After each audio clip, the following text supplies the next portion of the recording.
E aí, como é que foram as tuas leituras nesse mês de fevereiro? O que tu andaste lendo? O que tu tem lido neste momento? E o que tu pretende ler para o mês de março? Um pouquinho sobre isso que a gente vai conversar hoje aqui. Eu vou te falar das minhas leituras, se rendeu, não rendeu. Na verdade, para mim, render uma leitura é que tu consigas extrair aspectos interessantes que vão te ajudar a refletir sobre a vida, o mundo que tu vive.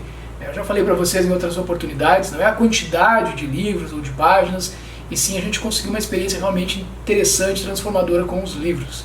Isso tem acontecido comigo e eu fico muito satisfeito. Foi um mês bastante satisfatório, foi um mês bem legal, e já começou aí numa transição fevereiro para março, com o que eu estou lendo, que tem sido extremamente desafiador e muito legal. E para o mês de março ainda tem muita coisa para eu ler, e eu quero dividir com vocês então essas leituras, te convidar a ficar aí e acompanhar hoje mais um vídeo aqui no Sujeito Literário.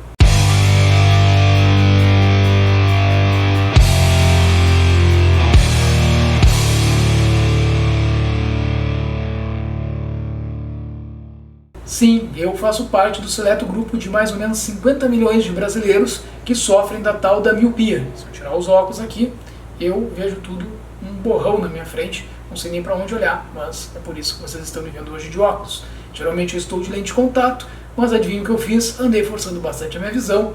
Eu já trabalho na frente do computador, lendo bastante, às vezes num horário não muito propício, então eu estou dando um descanso aqui para os meus olhos, façam isso vocês também. Não forcem tanto a visão, porque é afinal através dela que a gente consegue realizar as nossas leituras. E eu fiz ótimas leituras nesse mês de fevereiro. Comecei muito bem o mês de fevereiro lendo o livro da Socorro Racioli, A Cabeça do Santo. A gente vai acompanhar o Samuel, que é um rapaz que sai de Juazeiro do Norte e vai até Candeia em busca da avó paterna e do pai, porque a mãe faz esse pedido para ele no leito de morte. E ele vai se defrontar com uma série de aspectos que estão imersos ali na ideia da religiosidade, eu diria até mais da espiritualidade. E ele vai conseguir trazer um diálogo que vai mesclando situações reais e situações do âmbito do imaginário, do fantástico. Eu entendi aqui que a força estranha que ela faz referência nesse livro, ela comporta um elemento muito interessante, porque traz à tona discussões, questões que são do âmbito também familiar. Eu já disse em outras oportunidades o quanto eu acho isso importante, mas ela também nos coloca uma questão que eu achei fundamental, que é refletir sobre o nosso caminho, que o caminho se faz caminhando, que o destino é algo que a gente precisa ter um cuidado, uma sensibilidade maior para olhar para ele, com toda atenção e com todo carinho. Então eu te convido a fazer essa leitura, porque a experiência de Samuel ouvindo vozes dentro da cabeça de um santo, de uma estátua, onde ele vai ter que se abrigar, é muito mais do que parece simplesmente falando assim. A resenha acho que dá um caminho aí para te chamar, para fazer esse convite para a leitura. Mas, para quem ainda não assistiu a resenha ou nem pretende assistir, já aqui mesmo fica, mais uma vez, reforçando a ideia de que leiam o livro da Socorro Racioli. E na sequência, eu fui atrás de outro autor nacional, o Bruno Ribeiro, para ler Porco de Raça. E quem acompanha o canal sabe, eu tenho privilegiado bastante aqui os autores nacionais contemporâneos e não tenho me arrependido disso, muito pelo contrário, acho que tem sido uma melhor escolha para tentar levar até vocês sugestões de leitura. Isso porque o Bruno Ribeiro vai tratar de um assunto, embora dentro do gênero da distopia, que me agrada bastante, que é fundamental para a gente pensar no Brasil de hoje, que é o racismo.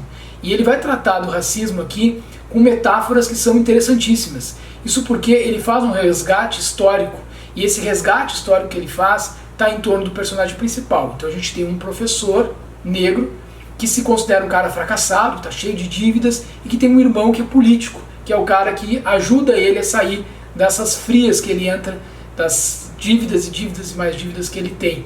E aí a gente vai encontrando no diálogo entre eles aspectos que são do debate público nacional. E mais do que isso, a gente busca nessa ideia do sequestro, porque esse personagem vai sendo sequestrado diversas vezes, esse professor, uma aproximação com o que aconteceu na história do nosso país, ou seja, os negros que foram sequestrados na África e trazidos para serem escravizados no Brasil. O Bruno Ribeiro trabalha isso de modo a colocar a partir de uma relação de luta entre os seus iguais, ou seja, jogados num ringue com a mídia, com holofotes, para o deleite de espectadores, um ringue que é chamado de açougue, se cria um reality show e lá a população negra vai se degladiando pela sobrevivência. Tem muito do aspecto da distopia, para se pensar uma sociedade futura, mas que pegando o poder político e econômico, aproximando ele de um fundamentalismo religioso, nos deixa aqui um sinal de alerta para algo que poderia de fato acontecer no nosso país, que pode vir a acontecer no nosso país, a gente não tendo consciência crítica sobre como que tem se dado as relações do poder, daqueles que estão no poder. Livraço, leitura mais do que indicada também, do Bruno no Porco de Raça, resenha no canal, tanto do primeiro quanto do segundo livro que eu estou falando aqui para vocês. E na sequência eu fui atrás de um livro que eu não tinha no dia que eu gravei o vídeo dizendo que pretendia ler para esse mês de fevereiro, que era Sonoridade Adinkra, da escritora, poeta pelotense Marielda Barcelos. Esse livro aqui é de uma generosidade incrível, é de uma experimentação literária que eu jamais tinha tido, preciso confessar para vocês. Eu não sabia nem bem o que era Adinkra, então eu fui atrás, e no próprio livro ele traz aqui a ideia da conceituação desses aforismos, ou seja, desses significados que tem a simbologia Adinkra na cultura africana, e que a Marielda traz para dentro da obra, sendo que cada um desses aforismos, desses símbolos adinkras, eles vão ilustrar os poemas. Ao final de cada poema tem ali no rodapé um desses símbolos. E aqui a gente tem uma mulher negra que vai perpassar diversas gerações para nos transmitir não só esse aspecto da importância da luta, da militância antirracista, porque ela é também uma mulher negra militante, mas mais do que isso, para que a gente aprenda a celebrar as conquistas, as vitórias, as alegrias que são próprias da população negra, que são próprias dessa capacidade de transformar muitas vezes o sofrimento em algo que pode modificar as relações de poder na sociedade. A Marielda é de uma felicidade muito grande nesse livro, porque ela mexe com todos os nossos sentidos. É uma poesia, como dito na apresentação do livro, sensorial. E é por isso que eu quero conversar com ela e vou trazer uma entrevista aqui para o canal para a gente poder falar um pouco mais sobre Sonoridade Adinkra. Eu já falei um pouco do livro lá no Instagram, então se você ainda não segue o Sujeito Literário no Instagram, dá uma chegada por lá também e acompanha o que a gente tem publicado por lá. E saindo da poesia da Marielda, eu fui ler um livro que eu cito, inclusive, naquele vídeo que eu faço sobre as leituras que eu pretendo fazer em fevereiro. Eu não citei como uma leitura para fevereiro, mas acabei fazendo em fevereiro. Até seria quase que uma releitura, porque eu já tinha dado uma olhada nessa obra em um outro momento da minha vida, eu também já nem recordava muito mais, mas eu fui fazer de fato agora então a leitura do livro A Negra Forca da Princesa, Polícia, Pena de Morte e Correção em Pelotas, do escritor, do historiador Kaiowá Cardoso Aualã.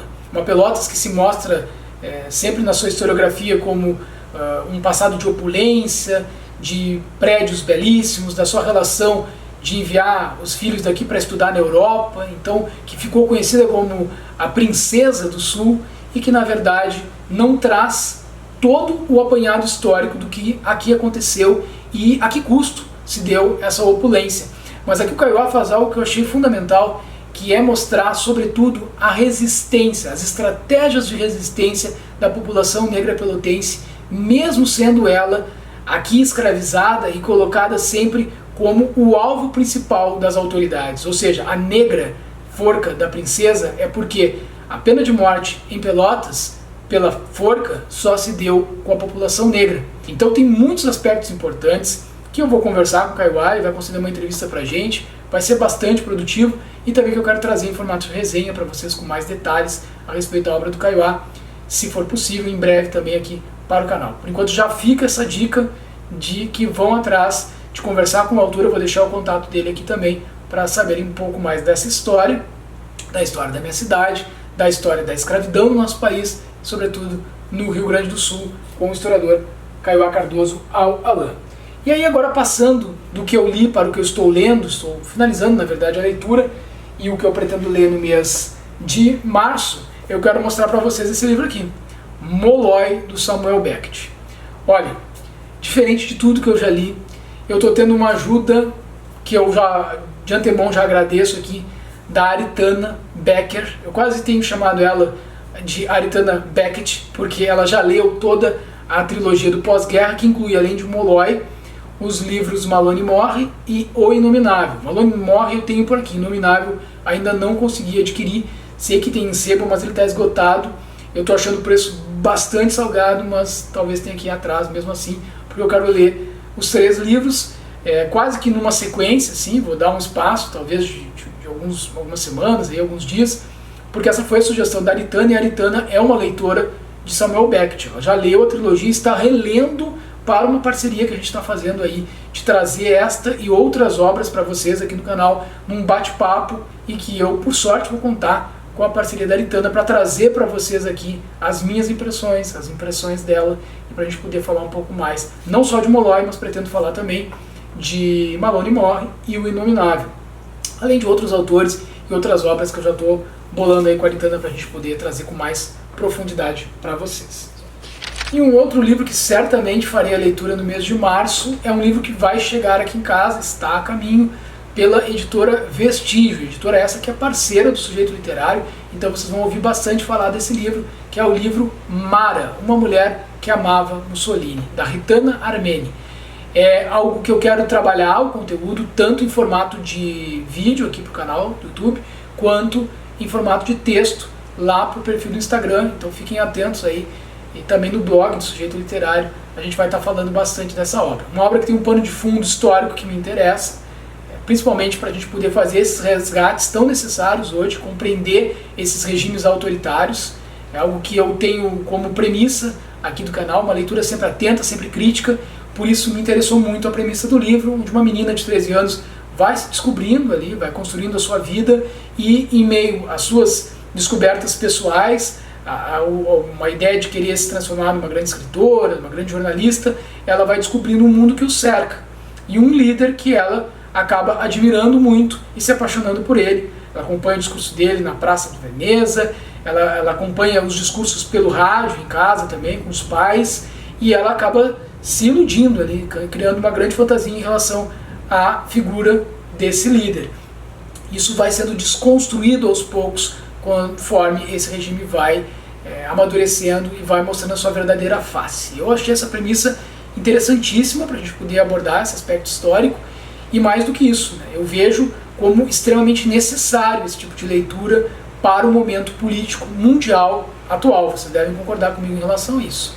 E um outro livro que eu pretendo fazer a leitura no mês de março é um livro de um brasileiro, um mineiro, o Arley Alves. A exemplo do Bruno Ribeiro, ele trabalha com essa ideia de distopia nacional, e o Arley nos procurou, está enviando esse livro, inclusive com dedicatória. Quero já deixar o meu agradecimento para ele antes mesmo do livro chegar até aqui, porque ele aborda esse aspecto que eu tanto tenho ressaltado para vocês, que acho fundamental, que é pensar de uma forma, a partir do gênero da distopia, os acontecimentos políticos nacionais. Se eu não me engano, o Arley disse que escreveu esse livro em 2017, e O Vosso Reino vai falar sobre um Brasil que está completamente polarizado, essa disputa direita e esquerda, isso afetando diretamente nas relações de amizade, de amor, o que eu acho que é bastante presente. Então ele é quase como um visionário aqui. Eu vou ler o livro do Arley para poder trazer mais elementos para vocês.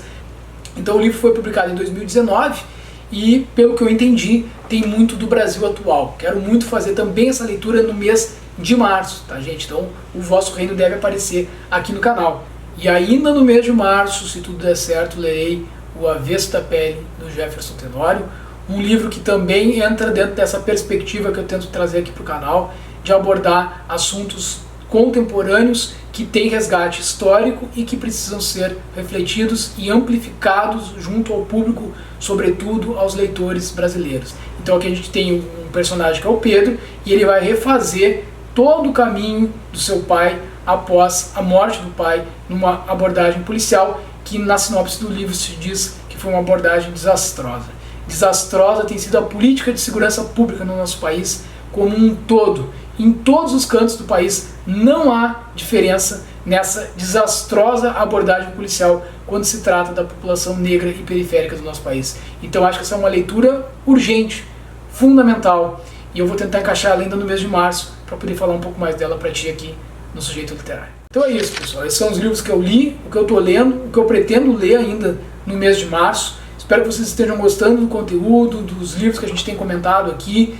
E fica aí também aberto para sugestões, as que vocês tiverem, todas elas serão levadas com certeza em consideração. Eu tenho aprendido muito com esse canal, até mesmo nos comentários, nas trocas, nas interações, nas sugestões que estão feitas por vocês que assistem o canal. e também lá no Instagram, pelos directs, as nossas conversas em modo particular. Só tenho a agradecer. É ainda um processo que está no início, mas acredito que o Sujeito Literário vem cumprindo seu papel. Fica aqui então meu grande abraço e continue acompanhando a gente aqui no Sujeito Literário. Até a próxima. Tchau, tchau.